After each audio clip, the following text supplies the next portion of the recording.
Dans le désert impitoyable du Sahel, là où la chaleur brûlait autrefois la terre, une nouvelle ère de transformation prend forme. Grâce à la vision audacieuse d'Ibrahim Traoré, ce qui était perçu comme des déchets inutiles devient une richesse. Des millions de bouteilles brisées, enterrées et oubliées sont désormais transformées en verre de haute qualité, une ressource précieuse pour Burkina Faso. Ce n'est pas seulement un projet de recyclage, mais une renaissance industrielle. Cependant, une question fondamentale persiste. Le Burkina Faso peut-il réellement reconstruire son avenir en recyclant ce que le monde a rejeté? Ibrahim Traoré a lancé une révolution silencieuse au Burkina Faso, mais cette révolution cache des enjeux colossaux.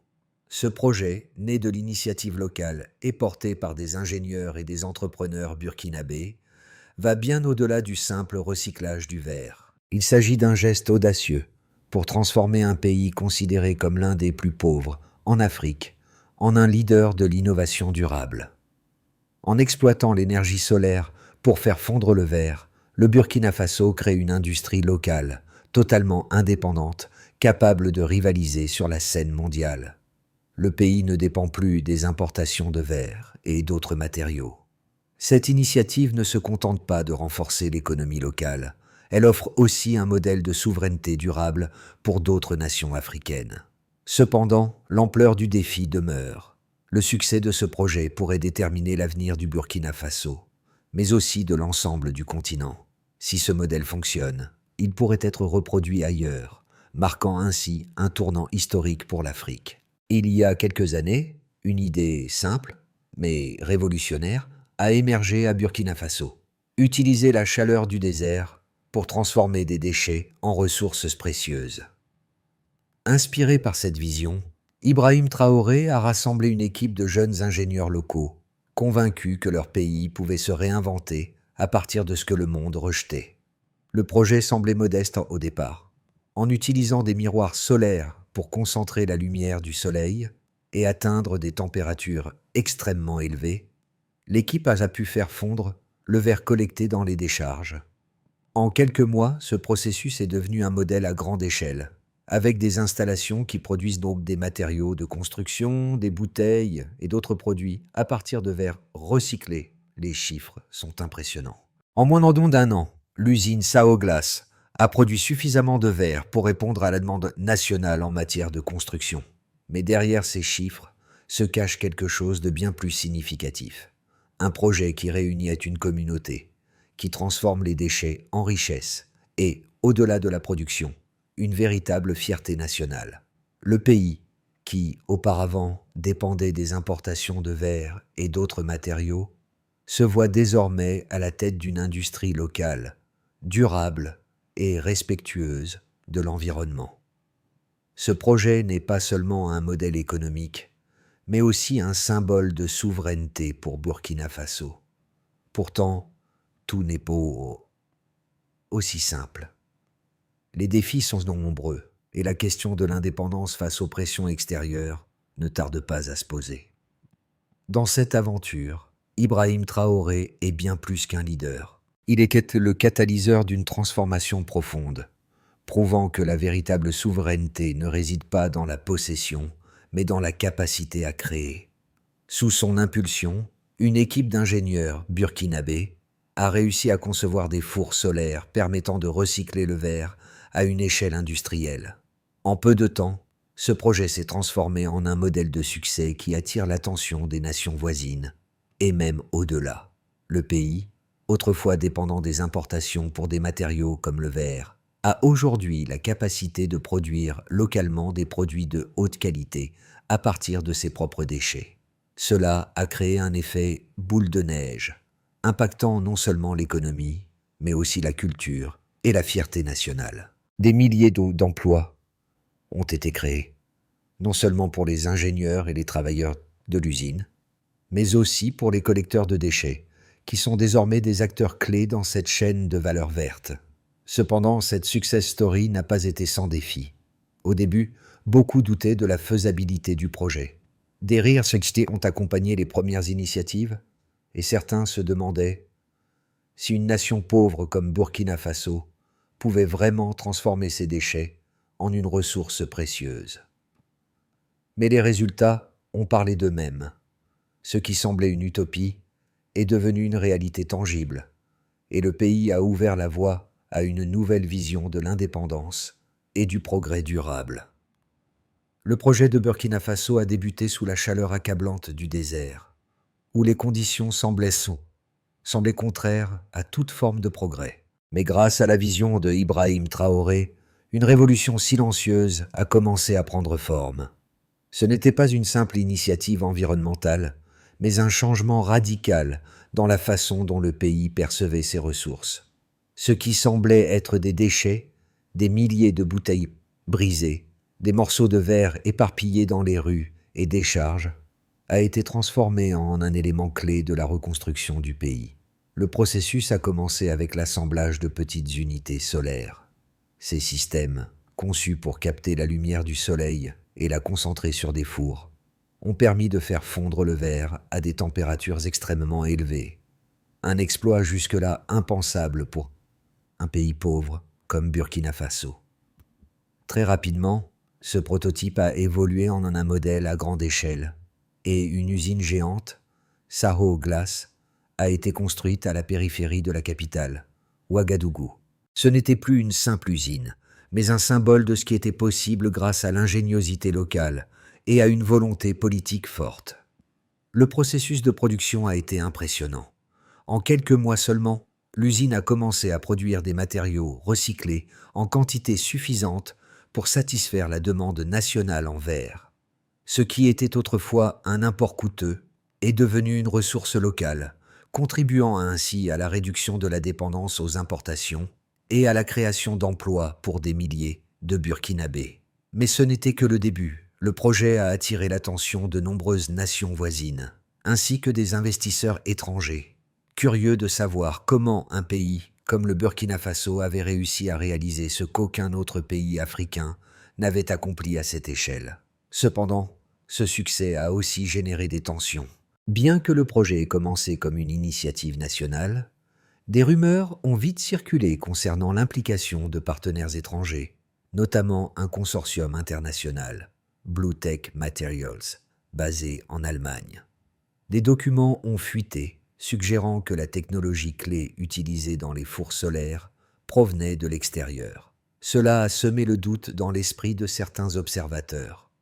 Le gouvernement burkinabé a rapidement réfuté ces allégations, affirmant que la coopération régionale et les innovations locales étaient au cœur de l'initiative. Mais malgré ces dénégations, les questions persistaient. Jusqu'où le pays était-il réellement indépendant dans ce projet ? En parallèle, la transformation de l'économie nationale était indéniable. Le recyclage du verre a eu des effets colossaux sur plusieurs secteurs. L'industrie du verre est devenue un secteur phare, générant non seulement des emplois, mais aussi des opportunités pour les petites entreprises locales. Des architectes ont commencé à concevoir des bâtiments en utilisant du verre recyclé, et des artisans ont trouvé des moyens innovants de travailler avec ce matériau. Le recyclage du verre a également permis d'éviter des centaines de milliers de tonnes de déchets, contribuant ainsi à la réduction de la pollution. Le modèle burkinabé a inspiré des pays voisins qui ont envoyé des délégués pour observer et apprendre du succès du Burkina Faso. Le Ghana, le Togo et le Mali ont vu dans ce projet un exemple à suivre pour leurs propres industries et ont commencé à élaborer des stratégies similaires. Les Nations Unies ont salué cette initiative, la qualifiant de « modèle de souveraineté durable ». Ce qui avait commencé comme un petit projet local était désormais devenu un phare d'espoir pour l'Afrique. Mais au-delà des réussites visibles, la question fondamentale reste. Jusqu'où le Burkina Faso pourra-t-il maintenir cette indépendance industrielle tout en équilibrant les pressions économiques et politiques extérieures ? Le projet de Burkina Faso n'a pas seulement été un succès symbolique, mais également un véritable exploit en termes de chiffres. En moins d'un an, l'usine Saho Glass a réussi à transformer plus de 60 000 tonnes de verre recyclé, une quantité colossale qui aurait autrement été laissée à l'abandon dans les décharges du pays. Cette production massive de verre a permis non seulement de répondre aux besoins du marché local, mais aussi de générer un surplus qui pourrait bientôt être exporté vers d'autres pays africains, voire au-delà. L'impact économique du projet est frappant. En créant une industrie locale capable de produire des matériaux de construction et des produits en verre de haute qualité, Burkina Faso a non seulement réduit sa dépendance aux importations, mais a également créé des milliers d'emplois. Plus de 6000 personnes ont trouvé du travail dans cette industrie, allant des collecteurs de déchets aux ingénieurs et techniciens. Ce nombre ne cesse de croître à mesure que l'industrie se développe et que de nouvelles installations sont construites à travers le pays. Les retombées économiques ne s'arrêtent pas là. Le projet a permis de stimuler des secteurs connexes, comme l'architecture, la construction, et l'artisanat. Des entreprises locales fabriquent désormais des briques, des tuiles et même des instruments de musique à partir de verre recyclés. Ces entreprises génèrent des revenus supplémentaires et créent encore plus d'emplois, contribuant ainsi à une véritable diversification de l'économie burkinabé. La productivité de l'usine est impressionnante. À l'intérieur de l'usine Sao Glace, le processus de fabrication est extrêmement efficace, avec des fours solaires qui ne consomment que l'énergie du soleil pour produire du verre. Cela réduit non seulement les coûts de production, mais aussi l'empreinte carbone de l'industrie. Chaque fourneau est capable de produire jusqu'à 15 tonnes de verre par jour, ce qui signifie que l'usine peut répondre à une demande élevée sans recourir à des sources d'énergie polluantes. En termes de bénéfices environnementaux, l'impact est tout aussi significatif. Le projet a permis de réduire de manière substantielle la quantité de déchets de verre dans les décharges du pays, contribuant ainsi à la réduction de la pollution. Non seulement le recyclage a donné une nouvelle vie à ces déchets, mais il a aussi permis de récupérer des matériaux qui, autrement, auraient continué à nuire à l'environnement. Le succès de cette initiative est également mesurable en termes de résultats sociaux. L'usine a permis de redonner de la dignité à des milliers de travailleurs locaux, notamment les collecteurs de déchets, qui étaient autrefois ignorés et mal rémunérés. Ces travailleurs sont maintenant des techniciens qualifiés et des employés à part entière dans l'industrie du verre, recevant des salaires décents et bénéficiant d'une reconnaissance sociale. Cette évolution a renforcé la cohésion sociale au sein des communautés locales, qui voient désormais leur environnement et leur travail sous un jour nouveau. Le projet de recyclage du verre au Burkina Faso n'est pas sans ses détracteurs. Bien que de nombreux experts et leaders de l'industrie saluent l'initiative comme un modèle de souveraineté industrielle, il existe des voix critiques qui mettent en doute la durabilité à long terme du modèle. D'un côté, il y a ceux qui soulignent l'importance de l'innovation locale et de l'autosuffisance. La capacité du Burkina Faso à créer une industrie du verre à partir de matériaux recyclés en utilisant l'énergie solaire est un exploit qui devrait inspirer le continent. Ce modèle montre que l'Afrique n'a pas besoin d'attendre des solutions extérieures pour résoudre ses problèmes économiques et environnementaux. Cependant, un autre groupe, plus sceptique, soulève des préoccupations quant à la dépendance accrue à l'égard des technologies étrangères. Malgré l'accent mis sur les innovations locales, certains analystes estiment que l'implication de partenaires internationaux, comme Bluetech Materials en Allemagne, pourrait poser un problème de souveraineté industrielle à long terme. L'histoire de l'usine Sao Glace, par exemple, est marquée par une coopération internationale qui a permis de surmonter certains défis techniques, mais qui laisse aussi place à des doutes sur l'indépendance réelle du projet. Si une grande partie des équipements clés provient de l'extérieur, cela pourrait poser des problèmes pour la pérennité de l'industrie à mesure que la demande croît. Le plus grand défi que l'initiative pourrait rencontrer est la capacité à maintenir un modèle totalement indépendant et durable. Bien que le projet ait débuté avec une forte capacité locale, les pressions extérieures, notamment les exigences commerciales internationales et les fluctuations des marchés mondiaux, pourraient affecter la croissance future. Pour certains critiques, La solution à long terme réside dans une industrialisation plus profonde et l'investissement dans des technologies locales complètement autosuffisantes, sans recourir à des systèmes étrangers qui peuvent limiter la liberté économique du pays. En conclusion, il existe des arguments solides des deux côtés. Le projet de Burkina Faso est une réussite indéniable en termes de recyclage et de création d'emplois. Mais il doit encore relever des défis pour assurer une véritable indépendance industrielle à long terme. La question demeure.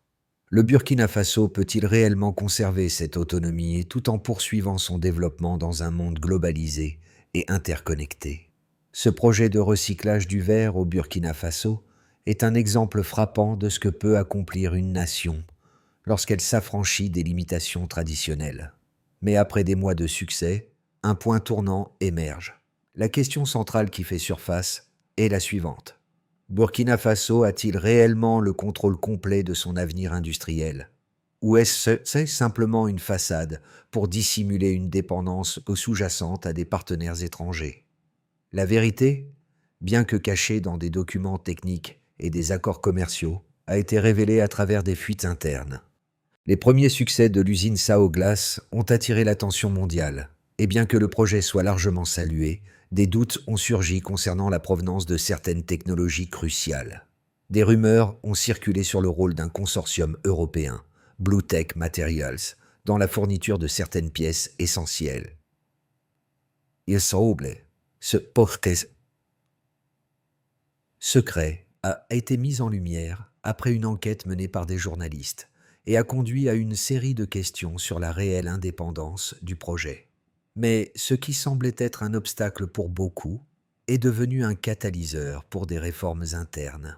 L'initiative de recyclage du verre au Burkina Faso, sous la direction de Ibrahim Traoré, a eu un impact profond sur plusieurs secteurs du pays, mais aussi à l'échelle régionale et internationale. Alors que le projet semblait initialement limité à une simple réussite économique et environnementale, ses répercussions sont désormais visibles à divers niveaux. D'abord, en ce qui concerne le gouvernement et la politique nationale, le plus grand impact immédiat est sans doute sur le gouvernement burkinabé. Sous l'impulsion de Ibrahim Traoré, le pays a réussi à inverser sa dépendance envers les importations de matériaux de construction et de verre. Ce modèle de souveraineté industrielle a servi d'exemple pour d'autres pays africains, leur prouvant qu'il était possible de créer des industries locales à partir de ressources internes. Cependant, la révélation que certaines technologies clés provenaient de l'extérieur a suscité des questions sur l'indépendance réelle de ce modèle. Le gouvernement, tout en célébrant le succès, doit maintenant naviguer dans cette zone grise, où les succès sont ternis par des interrogations sur l'implication de partenaires internationaux.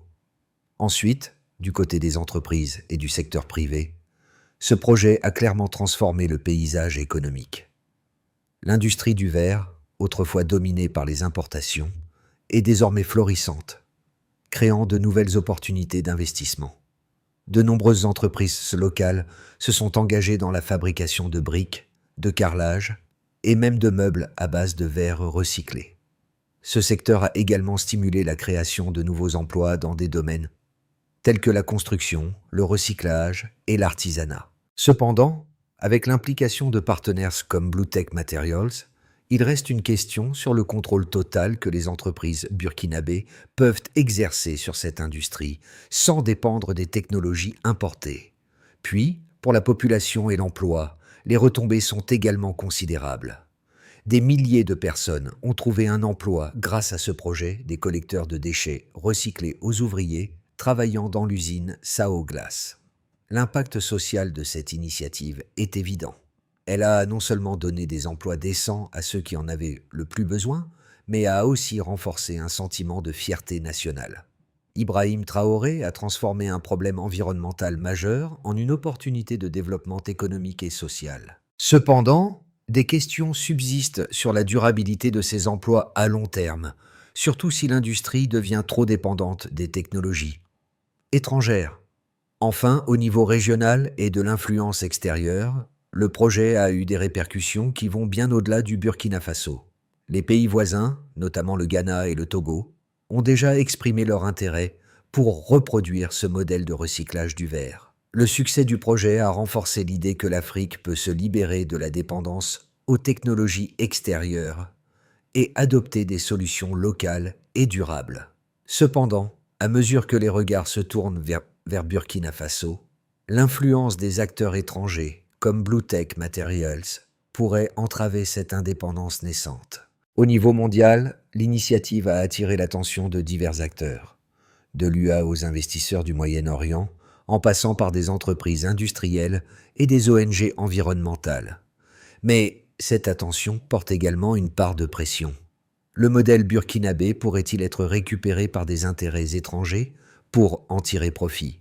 Si le Burkina Faso veut maintenir sa souveraineté sur cette industrie, il devra gérer les risques liés à la mondialisation et à l'ingérence extérieure tout en préservant les avantages du projet pour sa propre population.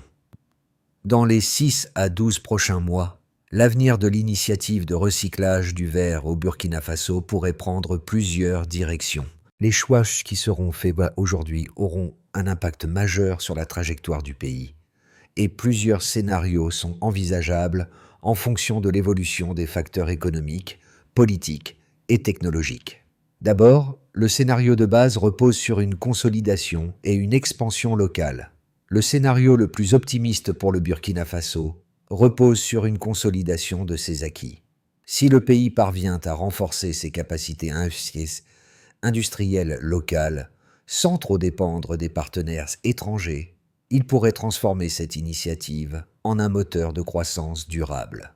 Dans ce scénario, l'industrie du verre continuerait de croître. L'usine Sao Glass augmenterait sa production pour répondre non seulement aux besoins nationaux, mais aussi aux demandes croissantes des marchés régionaux. En parallèle, la diversification de l'utilisation du verre recyclé dans d'autres secteurs comme la construction, l'artisanat et même l'électronique pourrait apporter une stabilité économique à long terme. Ibrahim Traoré pourrait alors devenir un modèle de leadership, reconnu à l'échelle régionale et internationale, pour avoir redéfini l'industrialisation en Afrique. Ensuite, le scénario optimiste envisage un leadership régional. Dans ce scénario, le Burkina Faso ne se contente pas de réussir localement, mais devient un modèle pour d'autres nations africaines cherchant à répliquer son succès. Le projet de recyclage du verre attirerait des investissements étrangers dans des infrastructures locales et des technologies adaptées au climat africain. Le pays pourrait élargir son rôle en tant que leader dans les technologies vertes en Afrique, en créant des partenariats avec d'autres nations pour exporter son modèle et ses connaissances. En outre, si le pays parvient à maîtriser la production locale de certaines technologies clés, il pourrait à terme réduire davantage sa dépendance aux acteurs internationaux, consolidant ainsi sa souveraineté industrielle. Enfin, le scénario pessimiste met en garde contre une dépendance et des tensions internes. Dans le scénario le plus défavorable, la dépendance croissante à l'égard des technologies et des ressources externes pourrait nuire à la souveraineté du Burkina Faso. L'implication continue de partenaires étrangers comme Bluetech Materials pourrait limiter le contrôle local sur l'industrie du verre, transformant ce qui était perçu comme un modèle de souveraineté en une simple façade. Les tensions et les internes augmentaient et empireraient, notamment entre les acteurs économiques locaux et les partenaires étrangers, concernant la répartition des profits et des ressources. Si le pays ne parvient pas à résoudre ces questions de dépendance et à renforcer ses capacités locales, l'initiative pourrait perdre son élan et l'économie nationale pourrait souffrir d'une instabilité accrue. L'initiative de recyclage du verre au Burkina Faso n'est pas seulement une histoire d'innovation industrielle. Elle est un symbole puissant de ce que peuvent accomplir les nations lorsqu'elles prennent leur destin en main. Ibrahim Traoré n'a pas seulement construit une usine de verre, il a redéfini la notion de souveraineté. Dans un monde où les pays africains sont souvent dépendants des puissances étrangères pour leurs technologies et infrastructures, le Burkina Faso a prouvé qu'il est possible de créer quelque chose de grand à partir de rien, en exploitant ses propres ressources. Pour le public, cette initiative offre un message d'espoir et d'inspiration. Elle montre que, même dans des circonstances difficiles, il existe des moyens de se réinventer et de se libérer de la dépendance. Cela devrait inciter chaque citoyen à réfléchir sur ses propres capacités et les possibilités infinies qui existent quand on prend des initiatives audacieuses. Mais ce projet ne touche pas seulement les Burkinabés. À travers l'Afrique, et même dans le monde entier, des gens commencent à savoir ce que signifie construire un avenir durable et autosuffisant. En recyclant des matériaux de déchets et en utilisant l'énergie solaire, le Burkina Faso ne se contente pas de résoudre un problème local, il envoie un message global sur la nécessité de repenser nos modes de consommation et de production. Ce modèle peut être une source d'inspiration pour d'autres pays en développement qui cherchent à réduire leur dépendance à l'égard des importations et à renforcer leur autonomie.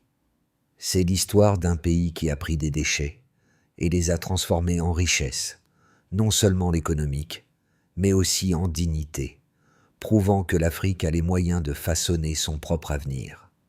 Pour que l'initiative de recyclage du verre au Burkina Faso atteigne son plein potentiel, plusieurs étapes doivent être franchies.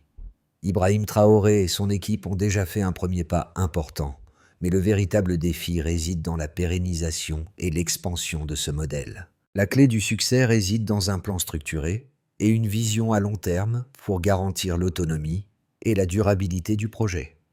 D'abord, il faut renforcer les capacités locales. La première étape consiste à renforcer les compétences locales en matière de technologie et de production. Bien que le projet ait commencé avec des partenariats étrangers, il est essentiel de créer des institutions de formation pour développer une expertise locale en matière de recyclage et de fabrication de verre.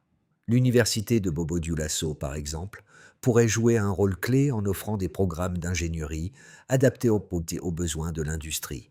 Ensuite, il est nécessaire d'augmenter la production et la distribution. Il est crucial d'augmenter la capacité de production pour répondre à la demande croissante. Le gouvernement, en collaboration avec des entreprises locales, devrait investir dans des infrastructures de production et de distribution, tout en cherchant à diversifier les applications du verre recyclé, notamment dans le secteur de la construction et de l'artisanat. Puis, la diversification et l'innovation sont essentielles. Pour éviter de devenir dépendant des technologies étrangères, le Burkina Faso doit investir dans la recherche et le développement pour trouver des solutions adaptées à son climat et à ses besoins spécifiques.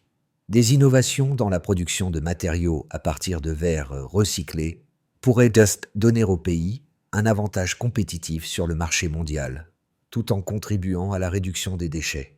Enfin, il faut maintenir une transparence totale. La transparence doit rester au cœur du projet. Ibrahim Traoré a montré que la confiance est essentielle pour garantir le succès à long terme. Maintenir un système de gestion transparent avec des informations accessibles à tous sera crucial pour éviter toute suspicion de corruption ou de dépendance excessive vis-à-vis des partenaires étrangers. Ce projet de recyclage du verre au Burkina Faso n'est pas simplement une réussite industrielle, il incarne une renaissance. Ibrahim Traoré a démontré que même ce qui semble brisé peut être réparé, transformé et réutilisé pour créer quelque chose de nouveau, de solide et de durable. À travers ce projet, le Burkina Faso a montré au monde que la souveraineté ne se décrète pas, elle se construit, pas à pas, bouteille après bouteille. Ce voyage a débuté avec de simples morceaux de verre éparpillés dans les rues, symbolisant un pays en quête de sa place dans le monde. Mais aujourd'hui, ces fragments de verre, une fois rejetés, sont devenus le cœur d'une industrie nouvelle et fière. C'est l'histoire de la résilience d'une nation qui, malgré ses défis, a su utiliser ses ressources pour se réinventer. À chaque étape de ce processus, des millions de Burkinabés, de jeunes ingénieurs aux collecteurs de déchets, ont vu dans ce projet une opportunité de changer leur destin. Ibrahim Traoré leur a donné non seulement des emplois, mais aussi un sentiment de dignité et de fierté. Ce n'est pas simplement du verre qui est recyclé ici, mais l'idée même de ce qu'une nation peut devenir lorsqu'elle croit en son potentiel.